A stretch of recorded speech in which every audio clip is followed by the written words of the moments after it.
Welcome back to the Deep Dive, the show where we slice through the noise and really get to the heart of insightful knowledge just for you. Glad to be back. Today, we're embarking on a bit of a linguistic adventure. This deep dive is really aimed at those of you looking to, seriously elevate your English, pushing beyond the basics, maybe aiming for that C1 level, or even higher. That's the goal, moving into more sophisticated communication. Exactly. Our mission today is, well, it's pretty clear. We're going to unpack 9 really powerful verbs, and these aren't just like bigger words for the sake of it. They're precise tools. Tools that help you sound more advanced, certainly more professional. And more natural, too, in the right context. Think of it as upgrading your linguistic toolbox. Definitely. So maybe grab a notebook. Get ready to absorb some serious linguistic power. We're pulling this straight from our source material. Okay, let's unpack this. Sounds good. And, these verbs, you might not hear them in like a super casual chat every single day, but they carry this specific weight, this context that lets you express ideas much more precisely, sophisticatedly. Right. They fill a gap that simpler words just can't quite manage sometimes. Exactly. They add nuance, layers of meaning. So we'll look at each one, not just the definition, but why it's so potent, and crucially, how you actually use it in those higher level situations. Perfect. So to kick things off, let's talk about making things less bad. Difficult situations, painful experiences. Our first verb is alleviate. It sounds kind of formal, but what does it really capture? Well, alleviate means to make something less severe, less painful, or less burdensome. It's about bringing relief or mitigation, often to a problem or a tough situation. So it's not necessarily fixing it completely. Precisely. It implies a targeted action to reduce the intensity, not eliminate the source entirely. You're easing it. Ah, okay. That distinction feels important. Our source material has some good examples, like this medicine will help alleviate your headache. Immediate physical relief. But then also something broader. They took measures to alleviate poverty in the region. That shows the bigger picture use. Yeah, exactly. And what's fascinating here is how alleviate conveys that sense of specific targeted relief, or targeted effort, I should say.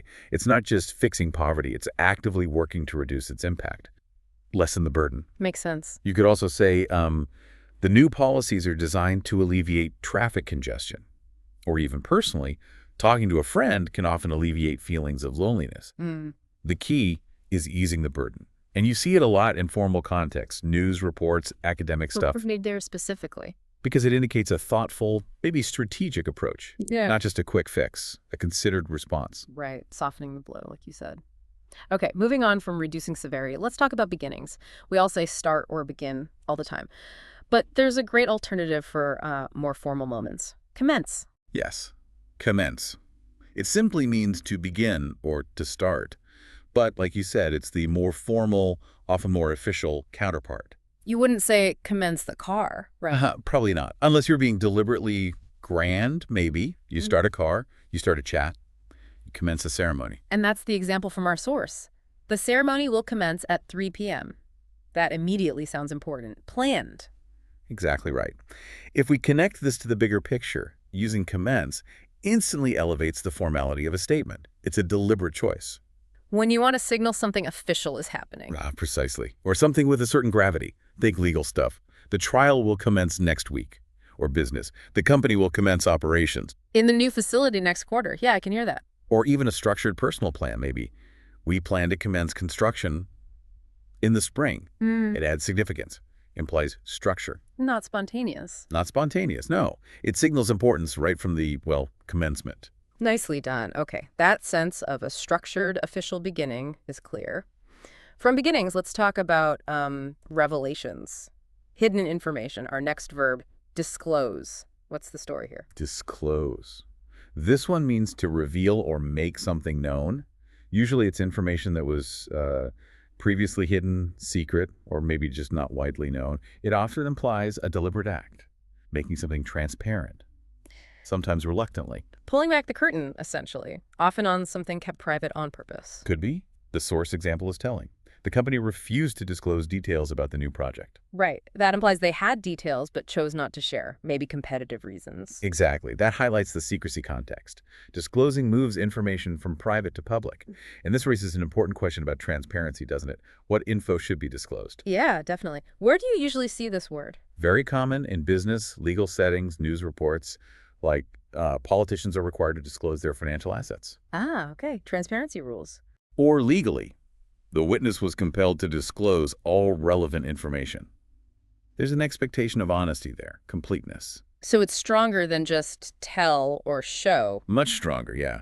It often implies a formal, sometimes even legally required act of making things known. That idea of deliberate revelation or deliberate withholding is powerful. Okay, let's switch gears. Making things easier, smoother. Our fourth verb is facilitate. Seems very business speak sometimes, but it's useful. It really is. To facilitate means to make something easier. To assist, help make it happen.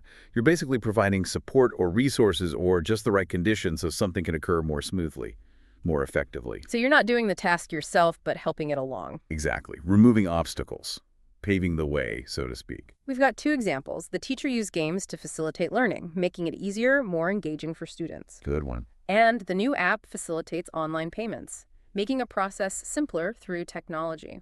Both great examples. And here's where it gets really interesting. Facilitate isn't just about making it easy in a passive way. It's often about actively helping something come to fruition by clearing roadblocks, providing tools, creating the right environment. Like a meeting facilitator. Perfect example. They don't dominate, they enable. They facilitate discussion, decision-making. So other examples might be. The mediator's role was to facilitate a peaceful resolution. Or technology can greatly facilitate remote collaboration. You see it a lot in business and education because it implies that supportive, enabling, proactive role, smoothing the path. Creating the conditions for success. Very useful concept. Okay, next up, continuity effort.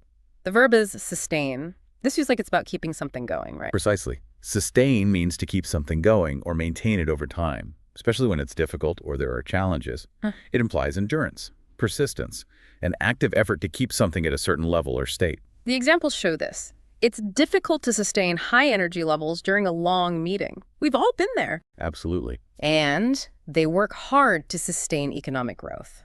That definitely implies ongoing hard effort.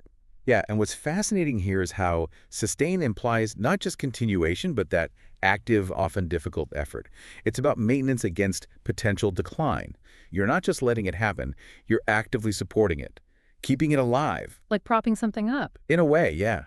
Or constantly feeding it energy. Think about it takes commitment to sustain a long-distance relationship. Or environmentally, we need sustainable energy solutions that can be maintained long-term. You can also sustain an injury, though, right? That seems different. True.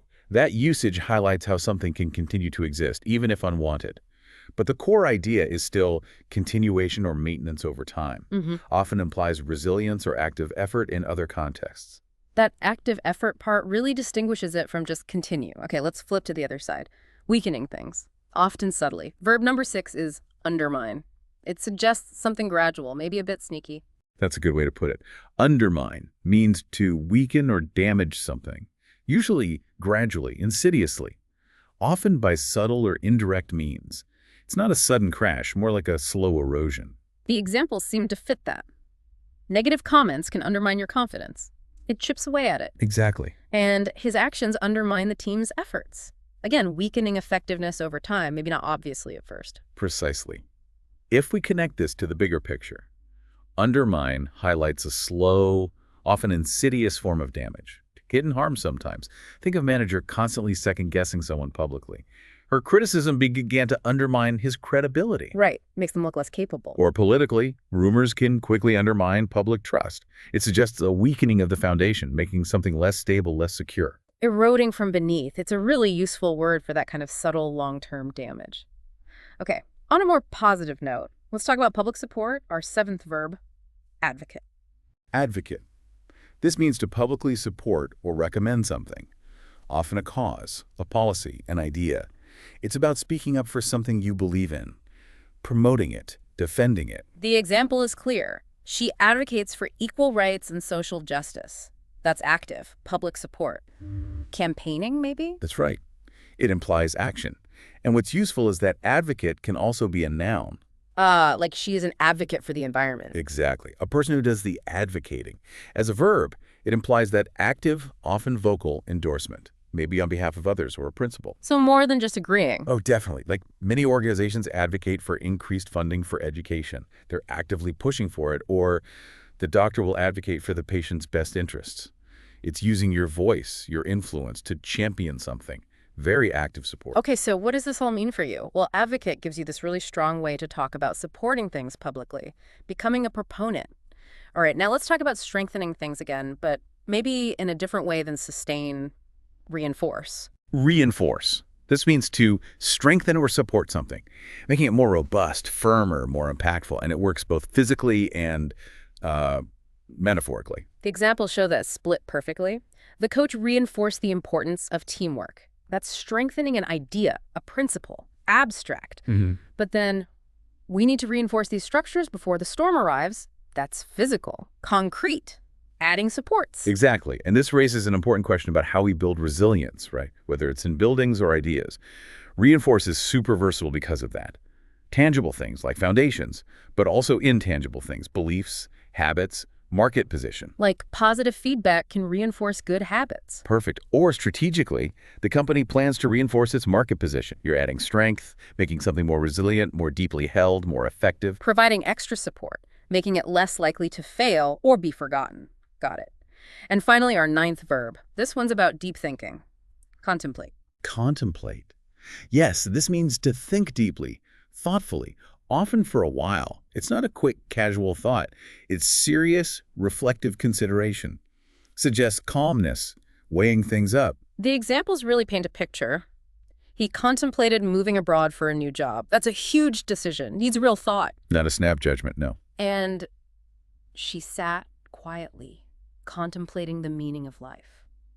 That sounds very profound. Philosophical, almost. That's the feel, isn't it? What's fascinating here is the deliberate, almost meditative quality implied by contemplate. It's distinct from just thinking about something quickly. You're giving it full attention, mulling it over, considering implications. Like the team needs to contemplate the long-term impact. Yes. Or artists often spend hours contemplating their next masterpiece. It's for significant decisions, complex ideas, deep questions. Signals a serious internal process. True introspection. Yeah. Giving something the mental space it deserves. Okay, wow, that was 9 powerful verbs. Let's just quickly list them again. Alleviate. Commence. Facilitate. Sustain. Undermine. And reinforce. And contemplate. And as we've seen, they each offer this more precise, more sophisticated way to express yourself, Moving beyond the basics, mastering these really does make a difference to how advanced your English sounds. Absolutely. So here's a little challenge for you listening. Really try to use maybe 3 of these verbs this week. You could, I don't know, write them in a journal, make up some dialogues, or just consciously try to slip one into your next English chat. Yeah, make them active. The goal is to integrate them, right? Get them into your working vocabulary. Level up your communication. Make it more advanced, more natural. And consistent practice, even small bits, is key. Also, listen out for them. Notice how they're used in news articles, professional emails, speeches. Seeing them in action really helps cement their meaning and their power. They communicate a specific kind of thoughtfulness. Well said. Thank you so much for joining us on this deep dive into advanced English verbs. Hopefully you feel armed with some new tools now. Hope so, too. And, our sources have even more linguistic goodies. Next time, we might just explore some advanced adjectives, spice things up even more. Ooh, that sounds useful. So what does this all mean for you? It means you've got new ways to express yourself with precision, with power. It can really transform your English. Keep practicing, keep listening, keep noticing these words out there, and keep leveling up. Absolutely. We'll catch you on the next deep dive.